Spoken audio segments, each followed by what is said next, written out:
जय हिंद साथियों, the stone life academy में आपका स्वागत है। मैं परवेज आलम। आज हम बात करेंगे कि यूपीएससी द्वारा एक पीडीएफ प्रोवाइड की गई है। जिस किसी ने भी यूपीएससी का फॉर्म अप्लाई किया है उनके लिए पीडीएफ प्रोवाइड की गई है। इसके तहत ही बताया गया है कि इसमें मिनिमम 5 से 10% बच्चे एग्जाम से बाहर हो जाते हैं कि वो एक छोटी सी कॉमन मिस्टेक करते हैं। इसी वजह से जो कि ये कॉमन मिस्टेक जो होती है हमारी ओएमआर से संबंधित होती है। ओएमआर सीट जो होती है जिसमें हम एग्जाम देने जाते हैं, उसमें जो हम सर्किल फुलफिल करते हैं उसमें थोड़ी सी कॉमन मिस्टेक हो जाती है। इसी को यूपीएससी ने ध्यान में रखते हुए एक ये ओएमआर शीट जारी की है। इसमें एक पीडीएफ बताई गई है। यहाँ पहले आपको एक स्क्रीनशॉट दिख रहा होगा। इस स्क्रीनशॉट में आप एक ओएमआर शीट देख रहे हैं। ओएमआर शीट को आप थोड़ा ध्यान से देखिए और ध्यान से देखने के बाद आप पाएंगे कि इसमें हमारी जो ये ओएमआर शीट है, इस ओएमआर शीट में हम क्या करते हैं कि एग्जाम देने जाते हैं और इसको ही यहाँ पर हम करते हैं और इसको ही फुलफिल करना होता है। तो इसको किस तरीके से फुलफिल किया जाए ये देखेंगे हम सबसे पहले कि किस तरीके से किया जाए। तो यहाँ पर सेकंड में देख रहा हूँ आपको, यहाँ पर एक स्क्रीनशॉट दिख रहा होगा। इस स्क्रीनशॉट में आप देख रहे हैं कि एक ब्रैकेट है। उस ब्रैकेट के अंदर यहाँ पर बुकलेट नंबर होता है। उस बुकलेट नंबर को आपको भरना होता है। बुकलेट नंबर 4 तरीके से होते हैं, ABCD इस तरीके से होते हैं। इन चारों को हमें किस तरीके से भरना है, तो यहाँ पर सबसे पहले हमें कैपिटल लेटर का इस्तेमाल करना है। और कैपिटल लेटर का जब हम इस्तेमाल करेंगे उसके जस्ट नीचे यहाँ पर ABCD 4 ऑप्शन लिख रहे होंगे। जो भी हमारा ऊपर भरा गया है ऑप्शन, मतलब बी भरा गया है तो बी भरना है, ए भरा गया है तो ए भरना है। तो नीचे सर्किल है, उस सर्किल को भी उस तरीके से भरना है। पहली हुआ। और इसके बाद जो हमारा भरने का राइट तरीका है वो दूसरे स्क्रीनशॉट में आप देख रहे होंगे। यहाँ पर राइट तरीका जो है सेम ऊपर वाले जो ग्रीन सर्किल है उस सर्किल में आप जाके इसे देख सकते हैं। इसके बाद ये वाला जो हमारा बुकलेट नंबर होता है, इस बुकलेट नंबर को ही कैंडिडेट के द्वारा ही भरा जाता है। यहाँ पर एक स्क्रीनशॉट देख रहा हूँ, उस स्क्रीनशॉट में आपको दिख जाएगा कि जो ये बुकलेट नंबर है ये कैंडिडेट के द्वारा ही भरा जाएगा। अदर सोचे कि एग्जाम जो है हमारे टीचर्स होते हैं, वहाँ पर टीचर जो ड्यूटी दे रहे हैं उनके थ्रू इसको नहीं भरा जाता है। तो इसलिए थोड़ा ध्यान में रखना है आपको, ये आपके ही थ्रू भरा जाएगा और उसे थोड़ा ध्यान से भरना है। कभी आप इसको खाली छोड़ दें। स्क्रीनशॉट में आपको दिख रहा होगा सर्किल में। इस तरीके से हमने देखा कि यहाँ पर जो नंबर होता है हमारा उसे हमें खाली नहीं छोड़ना है, ये कैंडिडेट के द्वारा ही भरा जाता है। इसके बाद नेक्स्ट स्क्रीनशॉट देख रहे हैं। इस स्क्रीनशॉट में आपको देखना है यहाँ पर जो रोंग वाला है उसको आपको ध्यान से देखना है। यहाँ पर जो होता है सब्जेक्ट कोड होता है। सब्जेक्ट कोड दो तरीके से हो सकते हैं यहाँ पर, जैसे मान लो हमारा 20 होता है या 25, 26, 28 इस तरीके से कुछ भी हो सकता है।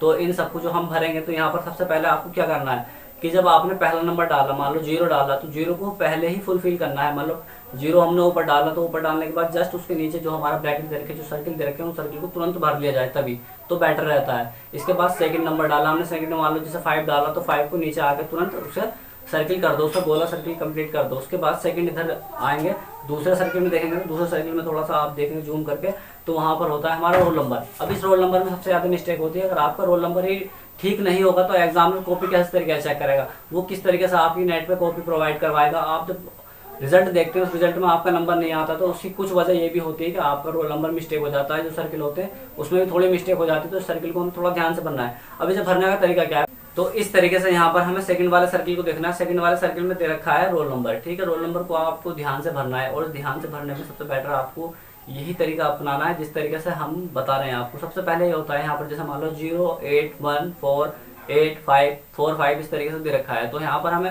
ये जो नंबर में हम मिस्टेक करते हैं रोल नंबर में, इससे कॉमन मिस्टेक इस तरीके से होती है कि हम टोटल नंबर डाल देते हैं एक साथ। जैसे मान लो मैंने अभी नंबर बोला 1 2 3 6 7, इस तरीके से हमने कोई नंबर बोला तो इस तरीके से आपने नंबर डाल दिया इसमें। लेकिन हमें ऐसा नहीं करना है। जैसे कि मान लो हमने ऊपर डाला 0, तो ठीक है 0 हो, उसके नीचे जो सर्किल भरे हुए हैं उन सर्किल को कंप्लीट कर लो, पहले वहीं पे गोला कर दो। फिर सेकंड नंबर डालो, सेकंड नंबर जैसे हमने 8 डाल दिया तो 8 को नीचे आके जो सर्किल है उस सर्किल को कंप्लीट कर लो। तो कहने का मतलब ये है कि जो नंबर डालते हो आप रोल नंबर में, मान लो 1 डिजिट डाला तो उस डिजिट को नीचे कंप्लीट करें।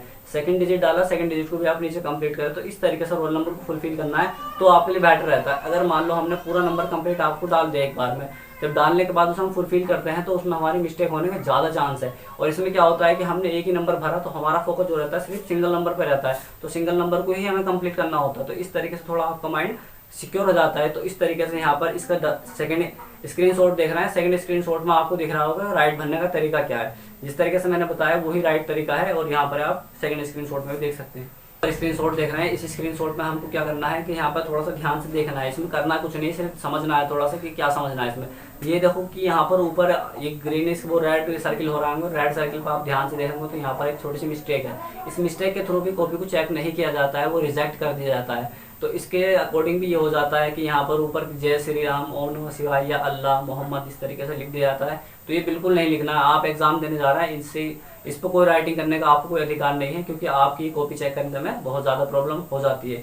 इसके बाद ये नीचे देख रहा है कि कुछ ब्लैक सर्किल है, सर्किल को कभी तीर बना दिया, कभी ब्रैकेट बना दी, कभी कुछ बना दिया, तो इस तरीके से हमें कुछ नहीं करना है। तो यहाँ पर इसे ध्यान से रखना है आपको कि इसमें हमें कोई मिस्टेक नहीं करनी है। सेम जैसी कॉपी आती है, बुकलेट आती है, हमें सेम उसी तरीके से रखना है, इसमें कुछ नहीं लिखना है अकॉर्डिंग टू मी।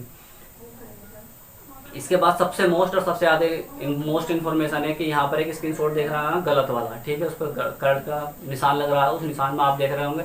तो उस निशान में हमारी मिस्टेक क्या होती है कि जैसे हमारा क्वेश्चन बोला मैंने भारत की राजधानी क्या है, तो उसमें 4 ऑप्शन होंगे ABCD करके, ठीक है। तो जो भी उसका राइट आंसर होता है, उस राइट आंसर को हमें पूरा ही ब्लैक करना है, पूरे सर्किल को कंप्लीट करना है, तभी हमारा राइट आंसर माना जाएगा। जैसे कि आप दूसरे स्क्रीनशॉट में देख रहे हैं, यहाँ पर स्क्रीनशॉट में आपको राइट का निशान दिख रहा होगा, उस सर्किल को हमें किस तरीके से कंप्लीट करना है, या आप समझ गए होंगे।